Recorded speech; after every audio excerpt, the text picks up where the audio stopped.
So obviously this is the Incarceration podcast. So I just want to lean in to your prison experience. And especially I was watching an interview of you the other day, and you were mentioning during your first bid that you were already entering into the prison system, well known, especially as Fat Andy's son, Right. and also that they were sending you to the worst institutions. Yes. So can you please give the viewers a walkthrough of not only like your first day in prison during your first bid, but just entering into the prison environment with your reputation and how that first prison experience was? Sure. All right, good afternoon. This is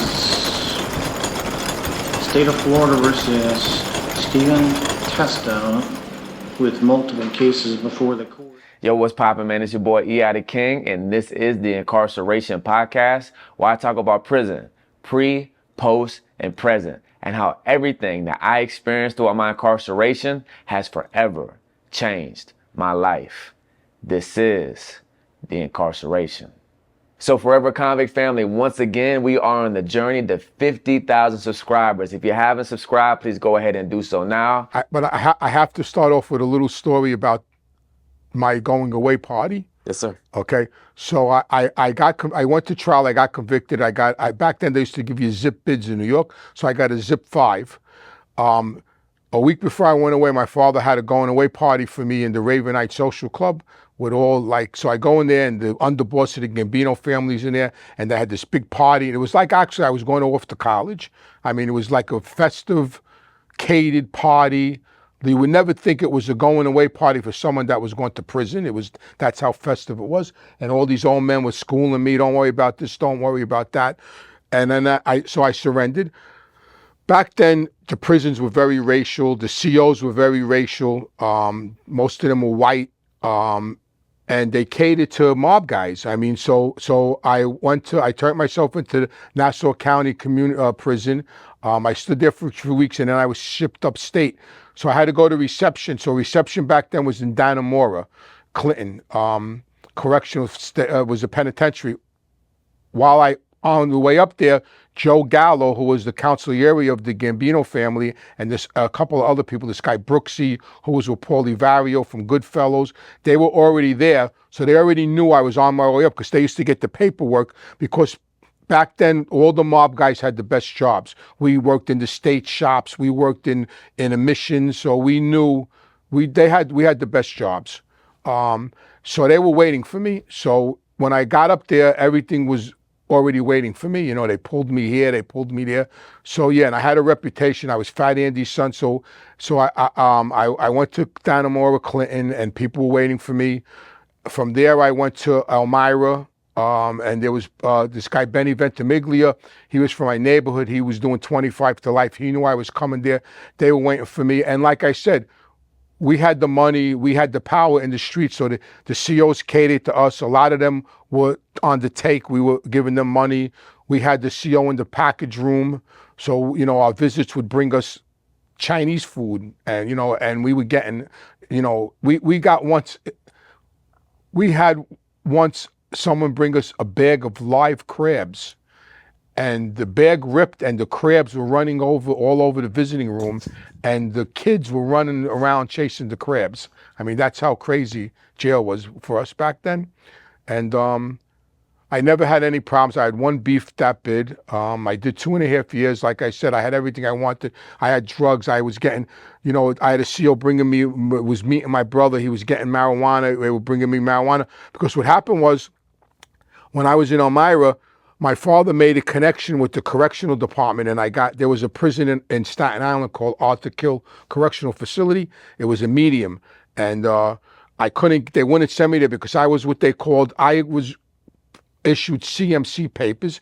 I was a central monitoring case, which is OC. And not many inmates in the New York State system got served these papers, but I did. So all my movements had to be approved from Albany. And that was only because of my father. Because I was Fat Andy's son, like I went to jail. We were in Dannemora with 2 of my co-defendants. We were there for the same crime. We all got convicted on the same case. They went to a camp, and I went to Comstock. I went to Gladiator School, and then I went to Elmira. So, it was like I always got the most time and the worst prisons because of who my father was.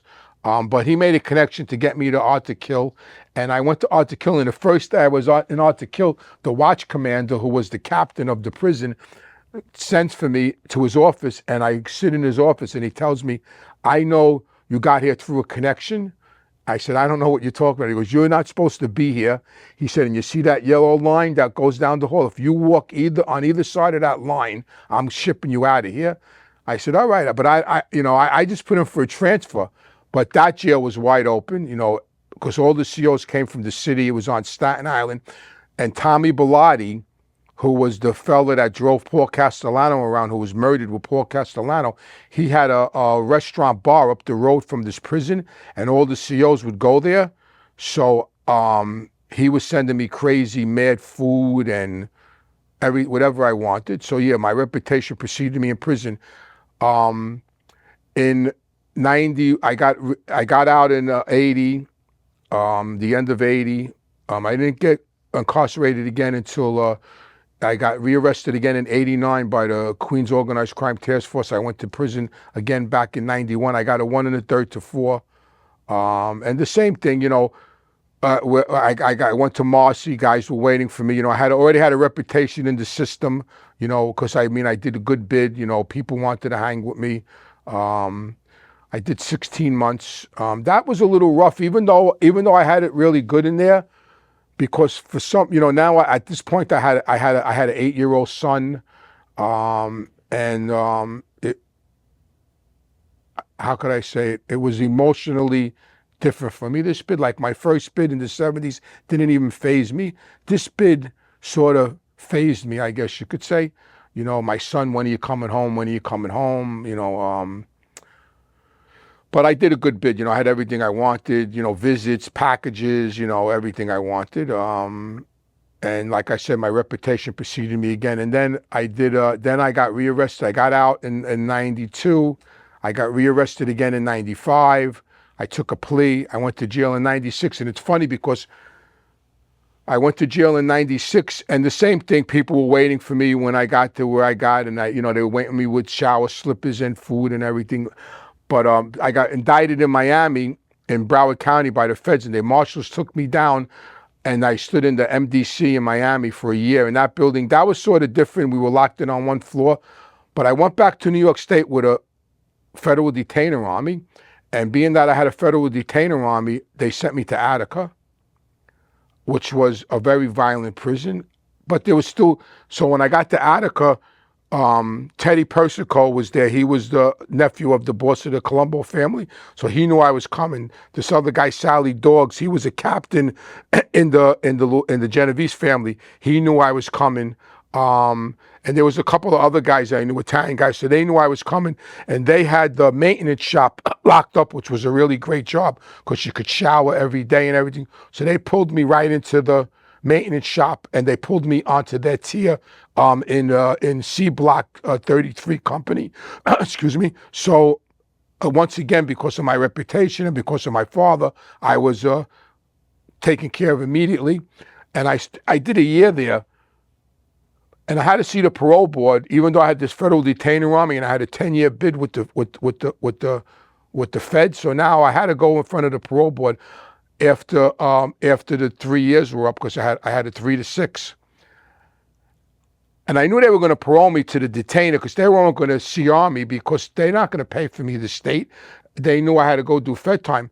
So I'm sitting in front of the parole panel, and the parole commissioner is looking at me like this, and he's going like this, and he's looking at me. And then he sits back and he says to me, "How come you have no scars on your face?" Because now, at this time in the 90s, the prisons were totally different than the 70s. Completely different. I mean, the clientele was totally different. You had all the crackheads. Now they were robbing showers. In my day in the 70s, if you robbed off another inmate, you got chased, you got creeped out. Now it's a whole different ball game in the 90s and 2000s in the New York State prisons. The gangs, they're ripping guys' faces open. It's all about drugs, and it was bad, very violent. And he's looking at me, and because I'm white and I don't have a scar on my face, he's going to me. Because the Italian guys were hooked up. We were hooked up with the Latin kings. We had our own phone and all that craziness. And he's looking at me and he goes, "How come you got no rips on your face?" I says, maybe because I'm not an idiot. I said, and then he looks down at the paper and he realizes who I am and he says, oh, excuse me, your reputation must precede you.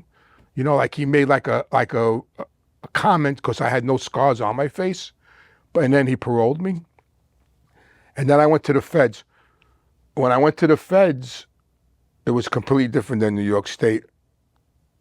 The mob guys would like, you know, there was half the prison was mob guys. So, you know, they were all waiting for me and happy to see me. And, you know, my father was still alive at the time. So I was accepted right away. I was pulled into a good building. There was this guy there, Kevin Kelly. He was a Westie, a famous Irish gang from Hell's Kitchen in Manhattan. I went into his cell. We became cellmates for 5 years, him and I. And yeah, I always had everything I wanted in prison. There was nothing I needed. People had my back. You know, I had a couple of fights, you know, nothing major. My life was never in jeopardy. But emotionally, each bid affected me differently. The first one, like I didn't care. The second one, I started to feel uncomfortable. And the third one, I was done. Now, share this channel with somebody who hasn't. And listen, if you've done any time, I'm talking about a county jail, state penitentiary, federal, or even drug programs, whatever. If you want to share your story on this channel, go ahead and email me at eithekingbooking. Go ahead and put your stories in the comments below. If there's anything that I talked about slightly, you want me to go more in depth on, or anything I haven't talked about at all, and it's a good idea, drop it in the comments. Let me know. And also remember, I am a rapper. My artist name is E.I. the King. You can find my music on all platforms. I also have another channel, YouTube channel, my official artist channel, E.I. the King. And I also have another podcast. It's called Let Me Talk Bro, where I talk more so about my life, music, ministry, and all these things. Also, I have a Patreon with exclusive content. Everything is in the description below. So listen, man, till the next time, it's your boy, E.I. the King.